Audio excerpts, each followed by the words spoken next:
the Johnson Wax Program with Fibber McGee and Molly.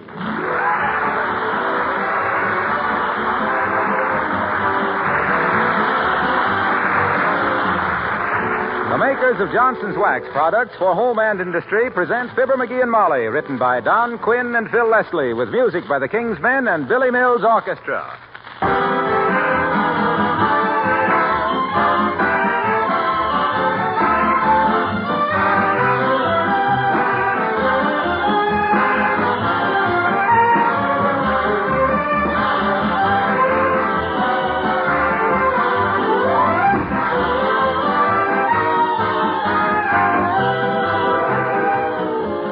Of you young ladies who are starting housekeeping for the first time or plan to start soon, I'd like to say a few words about the modern way of keeping house with wax. It's called protective housekeeping, but it's liked best because it gives such beauty and charm all through the home. And as an extra dividend, it saves you work all year long because cleaning waxed surfaces is so easy. Now, here's how it works. Periodically, depending upon how much use a room has, you apply genuine Johnson's Wax to your floors, furniture, and woodwork. You also wax your accessories, such as picture frames, Venetian blinds, ornaments, and leather articles. And with every application of Johnson's Wax, their beauty increases. The coat of wax acts as a shield, guarding against dirt, wear, and moisture. Dust and dirt do not cling readily to a waxed surface, and they're easily and quickly removed. So, rule number one in setting up a new home is this. Wax everything right away with genuine Johnson's Wax, paste, liquid, or cream.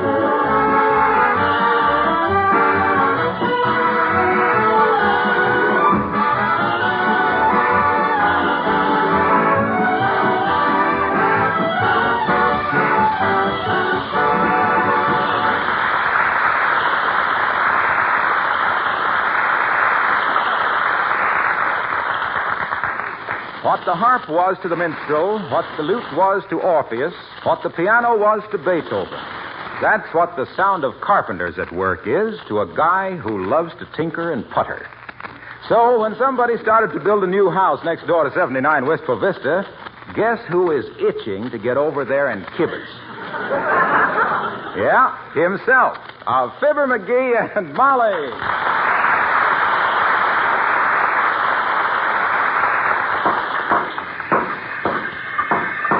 Look at that. Look at the way that mug handles a hammer. He's hit himself on the knuckles so many times his left hand looks like 5 sausages stuck on a hand. Come away from the window, dearie. It's none of our business anyhow. Nobody ever got rich being nosy, except maybe Jimmy Durante. It is true our business. We can't have a bunch of comedy carpenters lowering property values in this neighborhood. Why, if they go on like they're doing, that joint's going to look like a Swiss railroad station. Look, sweetheart, I don't imagine those workmen are ad-libbing. They're probably following the architect's plans. Well, they're reading them backwards or something. Look at how them timbers are cross-braced. That house is going to collapse the first time they play a Spike Jones record on the phonograph. Well, what house wouldn't? I'm going over there and talk to them guys. That's what I'm going over there and do. Oh, now, McGee, for goodness sake. As a property owner in this neighborhood, I got a right to know Hello, Mrs. McGee. Miss McGee. Oh, hello, Alice, dear. Hi, Alice. You see what's being built next door? You realize we're going to be next-door neighbors to a combination grain elevator and Chinese palooka? Oh, I think you mean a pagoda, Mr. McGee. I don't mean any such a thing. I know what a pagoda is. A pagoda is a town in California where they grow navel oranges, if you'll pardon the expression. No, darling, that's Pomona. Who's kidding who? A Pomona is a Japanese bathrobe with no belt. Everybody knows. Confused, Mr. McGee. You're thinking of a kimono. Oh, I am I? Yes, you am. Or I mean are. I thought a kimono was an Irish folk song. That's a kamayi. I don't know what chance one guy has against 2 women. And what's a palooka in the first place? A palooka is a chump. Certainly. Do you think anybody but a chump would build a house that looks like a Mongolian bandstand? But, Mr. McGee, I know the man who was building that place, and he showed me the architect's drawings. It's going to be a very good-looking southern colonial house. Oh, I love colonial houses. They always look so colonial. Yeah, an old colonial house, eh? A southern mansion. Mm-hmm. No wonder it looks so cheap. He's building it with Confederate money. Did he say it was going to be a Southern colonial house, Alice? No, but I could tell. He's made plans for a mint bed out and back. Well, don't jump to conclusions, Alice. We got a bird bath out and back, too, but I don't go around washing blue jays either. Who's the man that's building the house, Alice? Well, he's a gentleman that I think his name is Vandercook or Beecher or Eldritch or something. What's it start with? Well, it all started with a party. A fellow I know that I used to work at the airplane plant who was getting married to a cousin of mine, and this man was invited to it, Gabe. If his house isn't constructed any better than that sentence, Alice, McGee has a justifiable complaint. What does this guy do for a living, Alice? He's retired, I think, Mr. McGee. Oh. But he said he used to have a stock on the seat exchange. A seat on the stock exchange, Alice. Oh, no, he was a theater ticket broker. Oh. What does he look like, Alice? What kind of a jasper is he? Oh, he's cute, Mr. McGee. You're going to like him terribly. I like him that way now. And I told him all about you folks and that you'd be next-door neighbors and everything. Oh, yeah. Well, good for you, Alice. And what did he say to that? Oh, his eyes kind of flashed, and he ground his teeth a little and said, well, I've got too much invested in that property to stop now. Gee, I've got to get downtown. Goodbye. Really?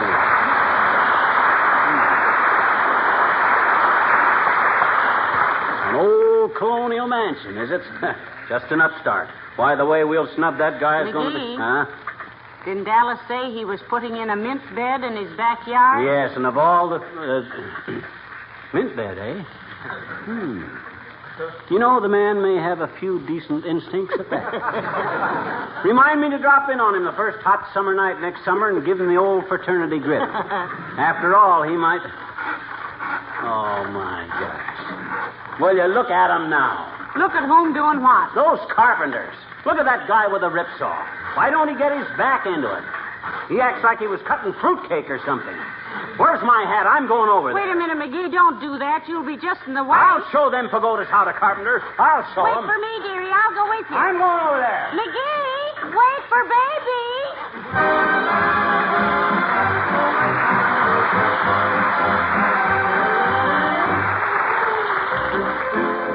Billy Mills and the orchestra and the karaoke.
In the way of the carpenters, dearie? Tootsie, when these splinter fingers hear the valuable suggestions I'm going to offer, we'll be as welcome as fresh air in a nightclub.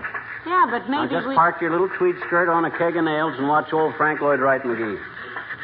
I'll show these lumberjacks how to save a nickel on every 10-penny nail. Hey, Bud. You the foreman here? Yes, sir. Fine. Where's your blueprints? Where's my what? Blueprints. You building this house from a dream book? Oh, the blueprints. Here they are, right here, sir. Oh, thanks. May I ask, are you building this place to live in or as an investment? My gosh, I'm not building it at all, Bud. No, you are. Yes, I guess that's right. Well, it's going to be a very handsome house anyway. Very well planned. You're going to like it. I hope so. We're going to be seeing a lot of it. There's a few things I ain't satisfied with, though, Bud. Now, let me see. What kind of heat you got scheduled? Oil. Forget it. Put in a coal furnace. With oil heat, how are you going to get ashes to sprinkle on the sidewalk when it gets icy? Why don't you build some hot pipes under the sidewalk to melt the ice? Great, Molly, great. Do that, Bud. Well, yeah, but the architect says... Ah, never mind what the architect says. Bunch of impractical dreamers. They spend 6 years in Italy studying Greek architecture so they can come home and build Spanish bungalows with French windows for a lot of Yankees who don't know an English basement from a Turkish bath. Put in coal. Okay, sir. Anything you say. Now, a few more things and you can get to work, Si. Now, double the size of the garage, for one thing. Make a storeroom out of it. Make the attic a playroom. Make all the closets larger. Cedar lining in all of them. And move that front porch around to the west side. What's that for, Pet? The boy that delivers the evening paper is left-handed. Besides, the driveway's on that side. Okay, Bud, get busy now. I'll have some other suggestions for you a little later. Yes, sir. Hey, boys, forget what you're doing. We got some changes to make. Now, look, tear out the study. Do you realize, I suppose, McGee, that he thinks you're the owner of the house? It's a good thing I'm not. If I was the owner and a guy like me came messing around, I'd throw me out of here so fast on my clutch. Hello, Molly. Hello, Standing Bull. Oh, hello, Dr. Gamble. Hi, body snatcher. What brings you out in broad daylight amongst honest men and decent women? I admit that Molly is a decent woman, but if you're referring to yourself as an honest man, Titmouse, you are the worst judge of character I ever knew, and I've never met a good one, except myself. Are you really a good judge of character, Doctor? Oh, sure he is. He can take one gander at a man and tell whether he's got $5 and a tummy ache or $300 and appendicitis. Ignoring the slanderous remarks of the man you so unfortunately married, my dear, I might say that I'm practically a genius at analyzing character. The minute I meet a man who gives me that firm blacksmith handshake and looks me straight in the eye, I know I'm in the presence of a wife-beater, a dog-kicker, and a waiter-baiter. Well, not me, Doctor. I'm no judge of people. I like everybody immediately. Yeah, she even likes you, Doc. And if that ain't an outstanding case of bad judgment, are you going bowling tonight? No, my boy. That's what I stopped by to tell you. Oh. I'm expecting one of my patients to make the next census richer by one small item. Oh, I see. But tell me, why are you hanging around this building project? Waiting your chance to steal some lumber? No, he's just offering some suggestions about the new house, Doctor. And he has some dandies, too. Oh, I'll say. My idea for a little platform on the roof so they could go up there and watch for the mailman was a nifty, if I do say so myself. It was indeed. The owner can also go up there with a high-powered rifle and drill you right between the eyes. And as close together as your eyes are, that's pretty fancy shooting. Well, I'm sorry you can't go out with McGee tonight, Doctor. I was hoping you'd come to dinner. Yeah. Going to have a nice rump roast, Doc. Well, it's just as well, friends. Can't eat rump roast for sentimental reasons. Sentimental reasons? Yes, I had a cousin who died of one at Sing Sing. Well, hasta la vista, amigos.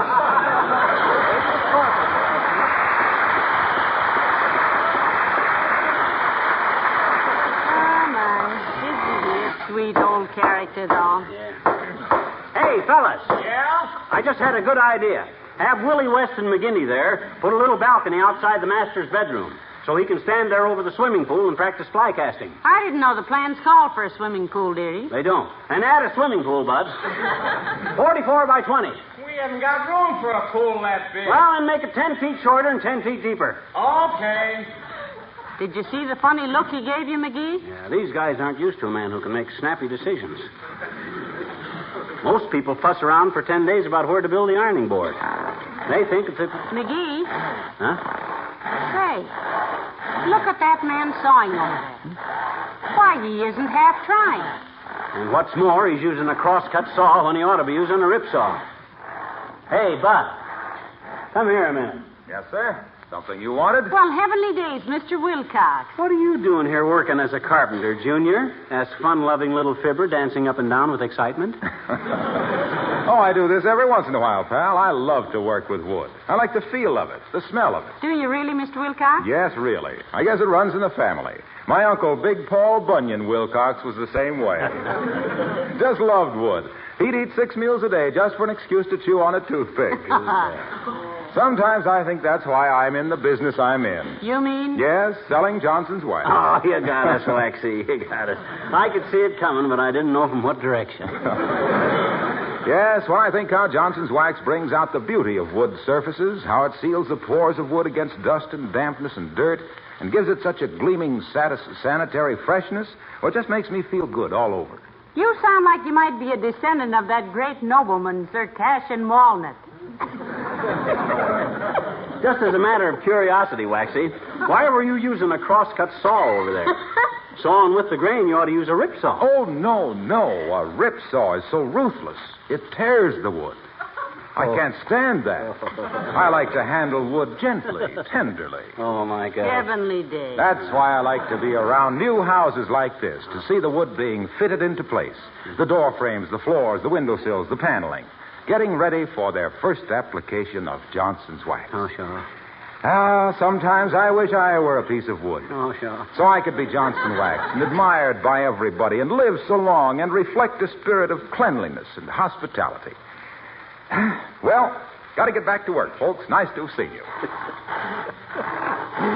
Can you imagine that? Sometimes he wishes he was a piece of wood. Sometimes I wish he was, too. I'd make him into a hardwood floor and take up tap dancing. Oh, well, I guess we all have our little eccentricities. Hey, do you think this house would look good with a big stoop in front? Who did you have in mind?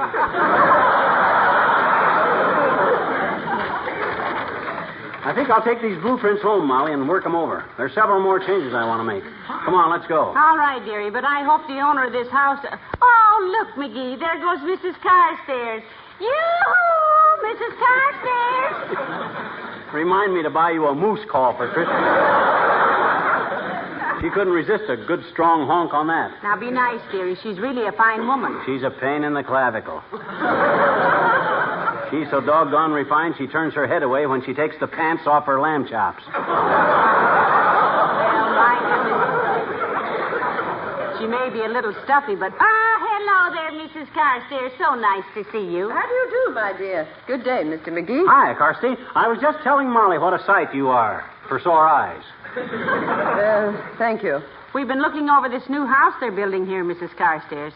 McGee has a few suggestions and changes to make. Really? I was not aware, Mr. McGee, that your various talents included a gift for architectural design. Well, you really don't know me very well, Carsty. I shall bear it in mind all day Thursday. Heavenly days. Thursday's Thanksgiving. Yes, isn't it? By the way, my dear, I had intended to ask you for dinner Thursday evening, but I happened to think that I couldn't ask your husband, as he would make 13 at the table. Oh, that's okay, Carsty. I eat enough for 2 people, so really it'd be 14. What time will we be there? Oh, rather late-ish, you know. Well, just as late-ish as you like, Mrs. Carstairs. Say 7:30-ish? Yeah. We could even make it 9-ish or 9:45-ish, if necessary. No, 8 o'clock would be splendid. Do we dress, Mrs. Carstairs? What do you mean, do we dress? What kind of a... Black tie, Mr. McGee. Thank you very much, Mrs. Carstairs. We'll be there with bells on. Oh, that will be quite harmonious, my dear. I'm sure that some of my other guests will be rather jingled by dinner time. Well, good day.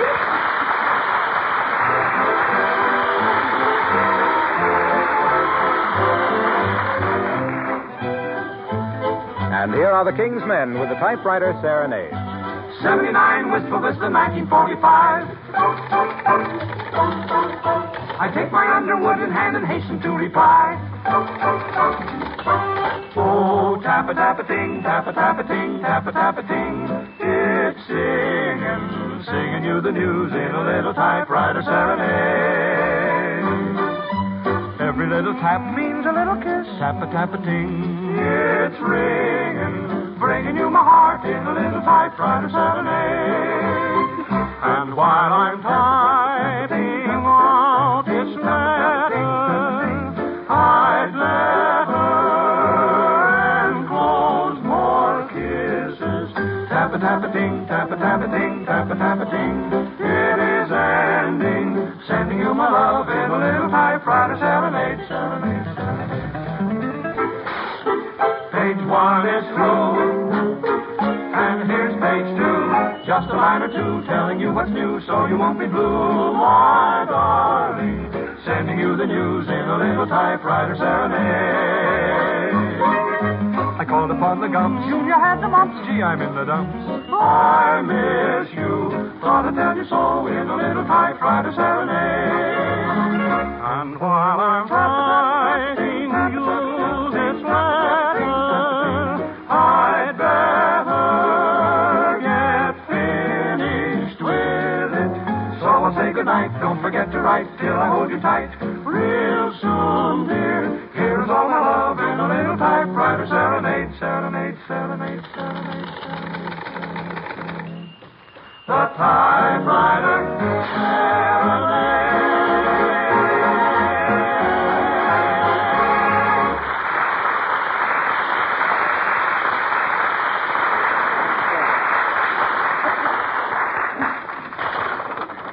Hey, Molly, I've done these blueprints practically all over, and you'd never recognize that house. Now, look, dearie. Fun is fun, but do you realize how your butting in might strike the owner of that house? What do you mean, button in? I've improved that joint 100%. Why, take the powder room, for instance. Who else would have thought of putting in green lights so the guests would think they were getting sick and go home?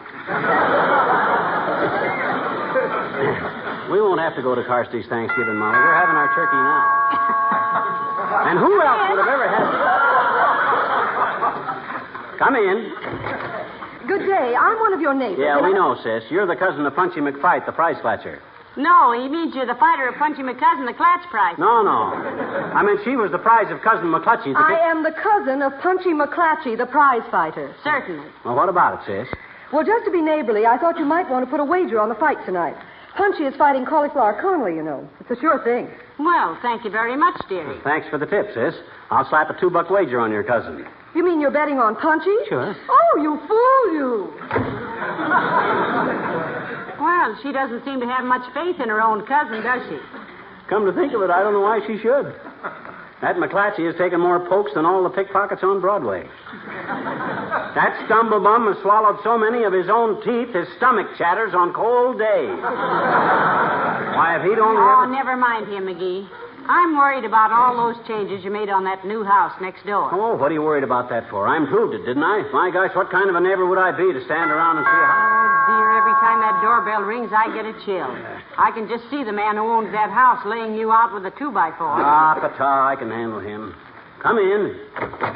Oh, it's Mayor Latrivia. Good day, Your Honor. Good day, Mrs. McGee. Hello, McGee. Hi, Latriv. I'll be with you in just a moment. I got to finish checking over these blueprints. Isn't he clever, Mr. Mayor? See now. Just think of anybody knowing what all those little white lines mean. I didn't know you could read blueprints, McGee. In fact, I didn't know you could read. I had it on fairly good authority that you had even been blackballed by the Book of the Month Club. Ah, Mr. Mayor, you rascal, you. Let me see. If I use the laundry chute as a chimney for the barbecue pit, then I can put the breakfast on. May I ask just what you think you're doing, McGee? Well, he's making some changes on that new house next door, Mr. Mayor. Yeah. I trust, my friend, that you have acquainted yourself with the building regulations, fire laws, zoning requirements, frontage rules, and all stuff like that. All that sort of thing? Oh, he doesn't believe in those silly regulations, Your Honor. Oh, he doesn't. No, that's for amateurs. I go on the principle of get your building up and then fight the city hall. You probably don't know any more about building regulations than I do. That is where you are wrong, McGee.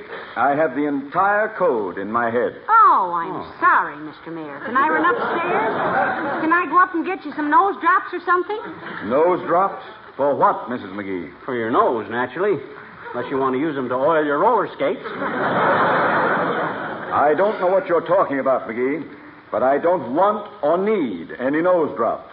Thank you, just the same. Well, maybe a nice hot gargle would be better anyway. Make him take the nose drops, Molly. They're much better than a gargle. What is this, anyway? I don't want a gargle, and I don't want any nose drops. Ah, don't be a baby, Your Honor. They don't hurt. My goodness, if I had a cold in my head... But I haven't got a cold in my head. You said you did. I said no such thing. Why, Mr. Mayor, you said distinctly that you had the entire cold in your head, which is very lucky because if it gets to your... I did not say I had a cold. I was referring to building regulations, and I said I had the code in my head.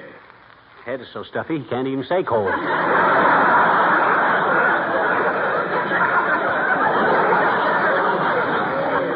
anyway, I'll get the nose drops. It won't take but a... I don't want any stuff drops. A cold nose. I mean, I haven't got a sign of a gargle. My head is perfectly empty. McGee. Huh?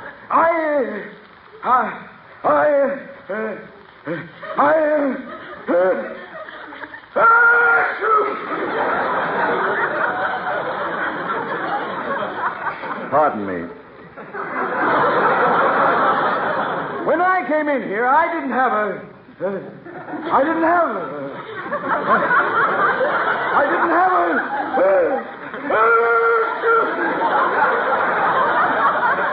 Now you see what you've done?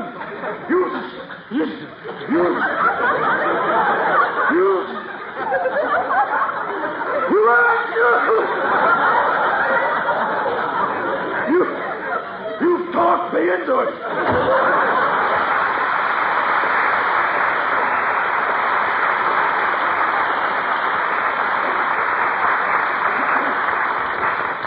Fine thing. Gets a cold and blames us for it. Oh, well, he's probably running a little fever and don't know what he's doing. You got to be big about these things. He's always such... I'll bet he does want some nose drops after all. Come in. Where is he? Where is he?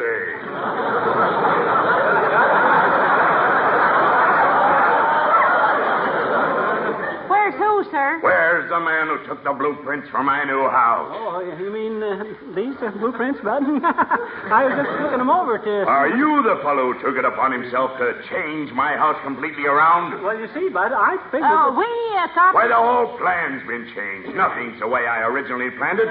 This is going to take 3 months longer, going to cost me $11,000 more. And you know what? No. What? I like it. Now, show me on the blueprints what you think I ought to do about this.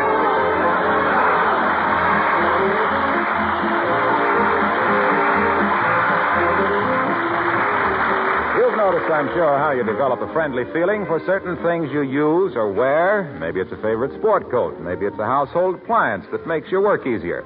It might even be Johnson's Glow Coat, because that very useful floor polish certainly saves you work and adds great beauty to your home, too.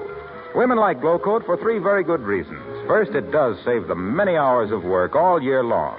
There's no rubbing or buffing with Johnson's Glow Coat because it's self-polishing. You simply apply it to your linoleum or other floors and let it dry. Second, Glow Coat gives your linoleum a beautiful polish that's easy to maintain, and it keeps colors new-looking. And third, regular care with Glow Coat adds greatly to the life of your linoleum, new or old, because it protects the surface against dirt, wear, and moisture. For these 3 good reasons, Johnson's self-polishing Glow Coat is the preferred floor polish everywhere. Hey, Molly, you know what? No, what? That guy's building a big apartment house on the west side. Wants me to oversee the job for $5,000. Oh, how wonderful. When do you start? I turned it down. What on earth for? Oh, my gosh. I just haven't got the nerve to ask Alice and Doc and Carsty and Harlow and Latrivia and Billy and the King's Men to go clear over on the west side every Tuesday. Yeah, there's that, isn't there? Certainly. Good night. Good night, all.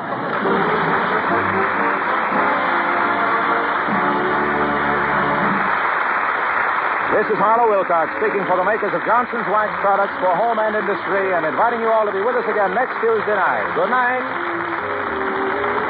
This is the National Broadcasting Company.